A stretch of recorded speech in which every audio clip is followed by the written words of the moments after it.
خوشی ایک ایسی چیز ہے جس میں رد و بدل نہیں ہوتا. خوشی ایک ایسی چیز ہے جس میں رد و بدل نہیں ہوتا. لیکن اگر ایک دفعہ خوشی میں رد و بدل ہو جائے پھر خوشی آدمی کو اگر میسر آتی ہے تو بہت مشکل مراحل سے گزر کر میسر آتی ہے. شعور کیا ہے؟ مادیت کیا ہے؟ شعور اور مادیت یہ ہے کہ آدم جنت میں رہتے تھے، آزادی کے ساتھ گھومتے پھرتے تھے. وہاں بھی زمین ہے، لیکن اگر جنت میں ٹائم اسپیس نہ ہو تو جنت میں محلات کیسے بنیں گے؟ جنت میں اگر زمین نہ ہو تو جنت میں نہریں کیسے بنیں گی؟ جنت میں اگر زمین نہ ہو تو وہاں درخت کیسے اگیں گے؟ جنت میں اگر زمین نہ ہو تو یہاں سے وہاں اور وہاں سے یہاں انسان برق رفتار کے ساتھ سفر کیسے کرے گا؟ بات یہ ہے کہ جنت میں اور زمین میں فرق یہ ہے کہ زمین کے اوپر بھی اسپیس ہے، زمین کے اوپر بھی زمانیت اور مکانیت ہے، اور جنت میں بھی زمانیت اور مکانیت ہے. زمین کے اوپر جو زمانیت اور مکانیت ہے اس میں زمانیت کی رفتار بہت کم ہے. مثلا کل بھی یہ ذکر ہو رہا تھا جمعے میں تقریر میں کہ انسان جو جنت میں رہتا تھا اس کی رفتار یہ تھی کہ وہ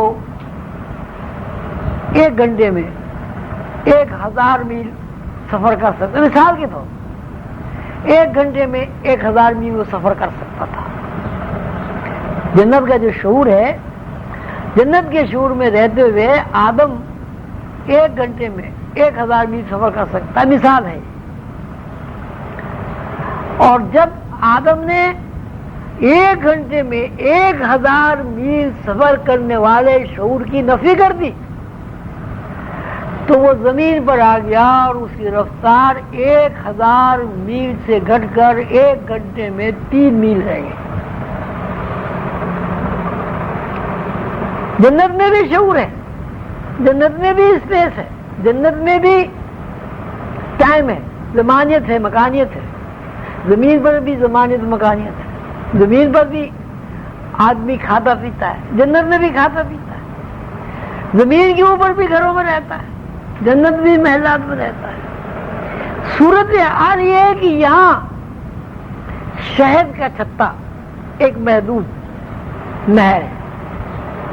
زمین کے اوپر ہمیں شہد ملتا ہے، لیکن وہ ایک مکھی کا بنایا ہوا شہد کا چھتا جو ہے وہ ایک محدود، اس کو آپ پیالہ کہہ لیجئے، مشک کہہ لیجئے، مشک ڈول کہہ لیجئے.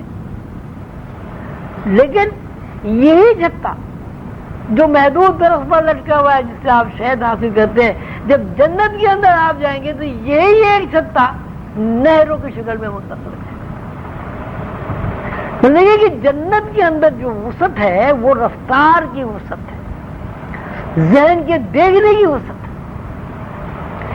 اب یہاں آپ یہ کہیں گے صاحب دودھ، اب گائے دودھ دیتی ہے. اب گائے کو اگر آپ یہ کہیں گے کہ بھئی گائے ایک ایسا جانور ہے جس سے ہمیں دودھ ملتا ہے، یعنی گائے ایک نہر ہے چھوٹی سی، ایک چشمہ ہے چھوٹا سا جس سے ہم دودھ نکالتے ہیں. اب صورت یہ ہے کہ اگر آپ 1 کروڑ گائیں ایک جگہ کھڑی کر کے بیک وقت ان کا دودھ نکالیں اور اس دودھ کو زمین کے اندر نہر کی شکل میں چھوڑ دیں، کیا یہ نہیں کہا جائے گا کہ زمین کے اوپر دودھ کی نہر بہہ رہی ہے؟ اب یہ جو 1 کروڑ گائیں جو ہے یہ اصل میں شعور کی درجہ بندی ہے، شعور کی تقسیم ہے، شعور کی محدودیت ہے. یہ 1 کروڑ گائیں جو الگ الگ آپ کو تھوڑا تھوڑا دودھ دے رہی ہے، اجتماعی حیثیت میں وہاں آپ کو ایک نہر نظر آئے گی جو دودھ کی نہر بہ رہی ہے باقاعدہ پانی کی طرح. بات وہی ہے کہ خوشی کا شعور ہمیشہ لامحدود ہوتا ہے، ناخوشی ہمیشہ محدود شعور کی پیداوار ہے. اگر سچی خوشی حاصل کرنی ہے تو اس کے لیے بنیادی بات یہ ہے کہ آپ لامحدود شعور کو تلاش کریں. اور تلاش کرنے کا مطلب نہیں ہے کہ آپ کے پاس وہ نہیں ہے، آپ کے پاس وہ لامحدود شعور موجود ہے. اور وہ لامحدود شعور وہ ہے جو جنت سے زمین پر گرنے سے پہلے آدم کے اندر کام کر رہا تھا. کوئی بندہ اگر اس لامحدود شعور کو حاصل کر لے اس زمین کے اوپر رہتے ہوئے تو وہی سچی خوشی سے واقف ہو سکتا ہے اور اسی کو سچی خوشی حاصل ہو سکتی ہے. اس کے برعکس اگر آپ لامحدود شعور کو حاصل نہیں کریں گے یا لامحدود شعور سے واقفیت آپ کو نہیں ہوگی تو آپ کے پاس دنیاوی وسائل کے انبار ہی کیوں جمع نہ ہو جائیں آپ خوشی سے واقف نہیں ہو سکتے.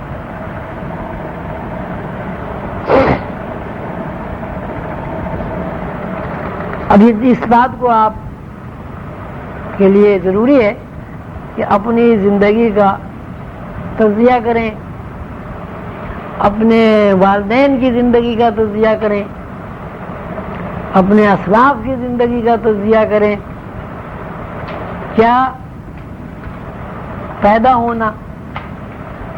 ہونے کے بعد وسائل کا محتاج رہنا، وسائل کا محتاج رہتے ہوئے وسائل کو حاصل کر لینا اور پھر ایک وقت ایسا آ جانا کہ ساری زندگی کی کمائی، ساری زندگی کی محنت کو مجبوراً چھوڑ کر کسی دوسری دنیا کی طرف چلے جانا، یہ جو عمل ہے وقت کے ضیاع کے علاوہ اس کی کوئی حیثیت نہیں. آپ نے 50 سال کی میں 60 سال میں اپنی پوری انرجی صرف کر کے اپنے لیے آسائش و آرام کا سامان مہیا کیا اور ابھی آپ اس آسائش و آرام سے پوری طرح مستفید بھی نہیں ہوئے تھے کہ آپ اس دنیا سے اس دنیا میں اس طرح چلے گئے کہ زمین کے اوپر آپ کا وجود ہی قائم نہیں رہا.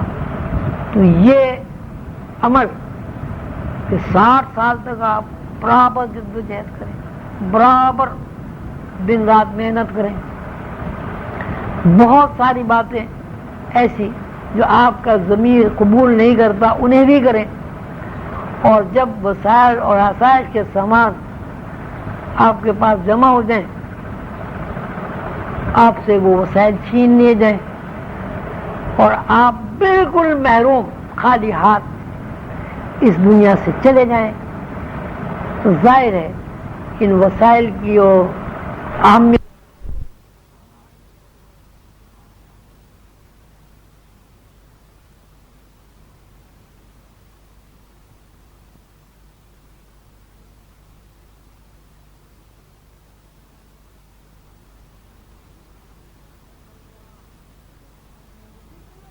ہم یہاں جتنا بھی غور کریں اپنی زندگی کے اوپر ہمیں ایک ہی جواب ملتا ہے کہ یہ ساری مادی زندگی عارضی ہے، غیر حقیقی ہے، فکشن ہے. بالآخر ہمیں خوشی سے، ناخوشی سے، جبر سے اس سب کو چھوڑ دینا ہے. تو جو چیز ہم سے چھین لی جائے گی، جو چیز ہم چھوڑنے پر مجبور ہیں، جو چیز ہماری ہے ہی نہیں، ہم اس چیز سے خوشی کس طرح حاصل کر سکتے ہیں؟ ہم اس چیز کے بارے میں یہ کیسے دعویٰ کر سکتے ہیں یہ چیز ہماری ہے؟ اب ہم کہتے ہیں صاحب گھر ہمارا ہے، مکان ہمارا ہے، بچے ہمارے ہیں، بیوی ہماری ہے، شوہر ہمارا ہے، پیسہ ہمارا ہے. اگر حقیقی نظر سے دیکھا جائے تو یہ ایک ہی بات سمجھ میں آتی کہ کچھ ہمارا نہیں، سب دھوکہ اور فریب. کچھ ہمارا نہیں ہے، سب دھوکہ اور فریب ہے. تو دھوکے اور فریب کی زندگی میں آپ کو خوشی کیسے حاصل ہو سکتی ہے؟ آپ خود کو دھوکہ دے رہے ہیں، خود فریبی میں مبتلا ہیں، غیر حقیقی چیز کو حقیقی سمجھ رہے ہیں، عارضی چیز کو مستقل کہہ رہے ہیں. تو آپ کے کہنے سے کوئی غیر حقیقی چیز حقیقی نہیں بن جائے گی، مستقل کوئی چیز نہیں ہو جائے گی. ایسا بھی نہیں ہوگا کہ جو کچھ آپ نے اپنے لیے بنا لیا ہے یا آپ نے جس چیز پر ملکیت کا دعویٰ کر دیا ہے وہ ملکیت آپ کی رہے گی. ایسا بھی نہیں ہے، لاکھوں سال کا تجربہ آپ کے سامنے ہے.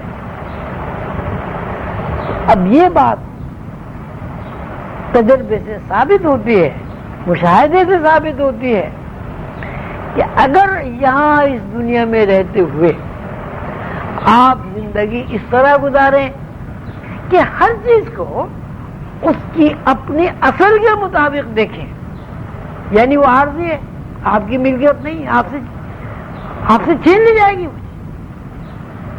اس صورت میں آپ اس دنیا میں ایک مہمان کی طرح رہیں گے، ایک مسافر کی طرح رہیں گے.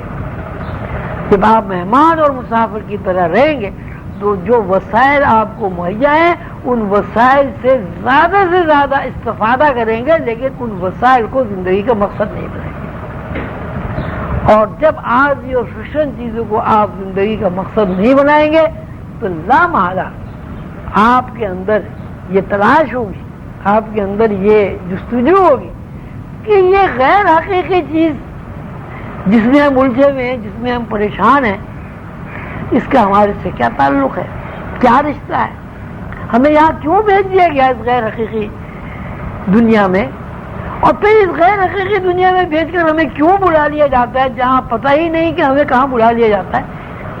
پھر آپ کو اس بات کی تلاش ہوگی کہ حقیقی دنیا دراصل ایک ایسی دنیا ہے کہ جو اس غیر حقیقی دنیا سے بالکل مختلف ہے، اور اس غیر حقیقی دنیا میں رہتے ہوئے اگر کوئی بندہ حقیقی دنیا کو تلاش کر لیتا ہے تو چونکہ حقیقی دنیا میں خوشی کے علاوہ کچھ نہیں ہے، کوئی پریشانی نہیں ہے، کوئی بیماری نہیں ہے، کوئی تنگ دستی نہیں ہے، کوئی معاشی مجبوری نہیں ہے. تو جب حقیقی دنیا میں آپ اس غیر حقیقی دنیا سے نکل کر قدم رکھیں گے اور آپ کا جو شعور ہے وہ شعور اس بات کو تسلیم کر لے گا کہ یہ دنیا غیر حقیقی ہے، اب آپ کے اوپر سچی خوشی کا دروازہ کھلے گا. لیکن اگر آپ اس دنیا کو حقیقی سمجھیں گے، اس دنیا کو